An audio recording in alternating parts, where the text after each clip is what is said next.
ಯಾಕಂದ್ರೆ ಅವರು ಭಾಳ ಮಹತ್ವಾಕಾಂಕ್ಷೆನೂ ಅಲ್ಲ, ಮತ್ತೊಂದು ರೀತಿಯಿಂದ ಇವರೆಲ್ಲರೂ ಕಂಪೇರ್ ಮಾಡಿದಾಗ ಹೌದಪ್ಪ ಇದ್ದಿದ್ರೆ something is better than nothing ಅಂತಾರಲ್ಲ, ಹಂಗೆ ಇದ್ದರು.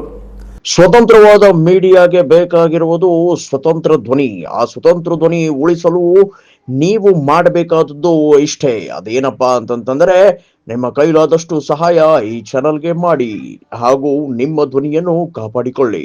Something is better than nothing ಅನ್ನುವಾಗಿದ್ರು.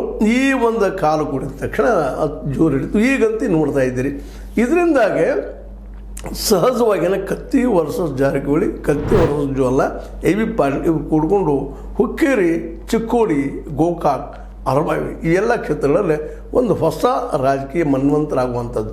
ಯಾಕಂದರೆ ಹೊಂದಾಣಿಕಿತ್ತು ಮೊದಲು ಉಮೇಶ್ ಕತ್ತಿ ಅವರಿಗೆ ಮತ್ತು ಜಾರಕಿಹೊಳಿ ಅವರಿಗೆ ಹುಕ್ಕೇರಿನ ಅವ್ರು ನೋಡ್ಕೊಳ್ತಾ ಇದ್ರು, ಗೋಕಾಕನ್ನು ಇವರು ಹಿಡ್ಕೊಂಡು ಬಿಟ್ಟಿದ್ರು, ಗೋಕಾವಿ ಮತ್ತು ಅರಬಾವಿಗಳನ್ನು.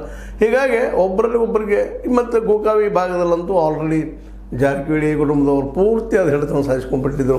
ಮತ್ತು ಅದೇ ಕಾಲಕ್ಕೆ ಇಲ್ಲೂ ಇದ್ದಂಥ ಇನ್ನುಳಿದ ರಾಜಕಾರಣಿಗಳು ಸಹಿತ ಆ ಪ್ರಮಾಣದಲ್ಲಿ ಮೇಲೆ ಹೇಳಲಿಕ್ಕಾಗಲಿಲ್ಲ. ಇವತ್ತು ಗಡಾದವರಾಗಿರ್ಬೋದು, ಅದೇ ಕಾಲ ನಮ್ಮ ಮೊನ್ನೆ ನಿಂತು ಸೋತಂಥ ನಮ್ಮ ಮಾಂತೇಶ್ ಕರಾಡಿಯವರಾಗಿರ್ಬೋದು, ಜೊತೆಗೆ ನಮ್ಮ ಅಶೋಕ್ ಪೂಜಾರಿಯವರಾಗಿರ್ಬೋದು, ಇವ್ರಿಗೆ ಯಾಕೋ ಏನೋ ಜಾರಕಿಹೊಳಿ ಜೊತೆಗೆ ಫೈಟ್ ಮಾಡುವಲ್ಲೇ ನೀಗಲಿಲ್ಲೋ, ಮತ್ತೇನೋ ಆಯಿತು, ಅಥವಾ ಸಹಕಾರ ಸಿಗಲಿಲ್ಲೋ, ಅಥವಾ ಆರ್ಥಿಕ ಅಭದ್ರತೆನೋ ಏನೋ ಒಟ್ಟಿನಲ್ಲೇ ಇಲ್ಲ ಇಡೀ ಎರಡೂ ಭಾಗಗಳಲ್ಲಿ ಡಾಮಿನೆಂಟ್ ಆದರೂ. ಜೊತೆಗೆ ಇನ್ನೊಂದು ಆ ಅರಬಾವಿ ಭಾಗದಲ್ಲೇ ನಮ್ಮ ರಾಯಭಾಗದ ಹುಲಿಯನ್ನು ಕರ್ಕೊಳ್ಳೋಂಥ ವಿವೇಕ ರಾವ್ ಅಥವಾ ಅವರ ತಂದೆ ವಿ ಎಲ್ ಪಾಟೀಲ್ ಇಲ್ಲ ಅಂದಾಗ, ವಸಂತರಾವ್ ಪಾಟೀಲ್ ಇಲ್ಲ ಅಂದಾಗ ಅದೇ ಒಂದು ದೊಡ್ಡ ಅಶಕ್ತನ ಬಂದುಬಿಡ್ತಾನೋ ಆ ಕುಟುಂಬಕ್ಕೆ.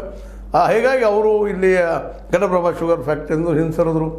ನಿಧಾನಕ್ಕೆ ಅದನ್ನು ನಮ್ಮ ಬಾಲಚಂದ್ರ ಜಾರಕಿಹೊಳಿ ಆವರಿಸ್ಕೊಂಡ್ರು.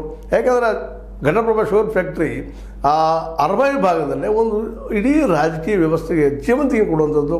ಅದರ ನೆಲೆಯಲ್ಲಿ BS ಕೌಜರಿಗೆ ಆಯಿತು, ಹಿಂದಿನವರು ಆಯಿತು, ಏನು ರಾಜಕೀಯ ಮಾಡ್ತಾಯಿದ್ರು, ಅದು ದೊಡ್ಡ ಬೆಂಬಲ ಆಗಿಬಿಡ್ತು. ಹೀಗಾಗಿ ಈ ಒಂದೆರಡು ಕ್ಷೇತ್ರಗಳಲ್ಲಿ ಗೋಕಾಕ್ ಮತ್ತು ಅರಬಾವಿ ಕ್ಷೇತ್ರಗಳಲ್ಲಿ ಜಾರಕಿಹೊಳಿ ಅವರು ಏನು ಹೇಳ್ತಾರೆ ಅದು ನಡೆಯುವಂಥ ಪರಿಸ್ಥಿತಿ ಬಂತು. ಈಗ ಕತ್ತಿ ಅವರು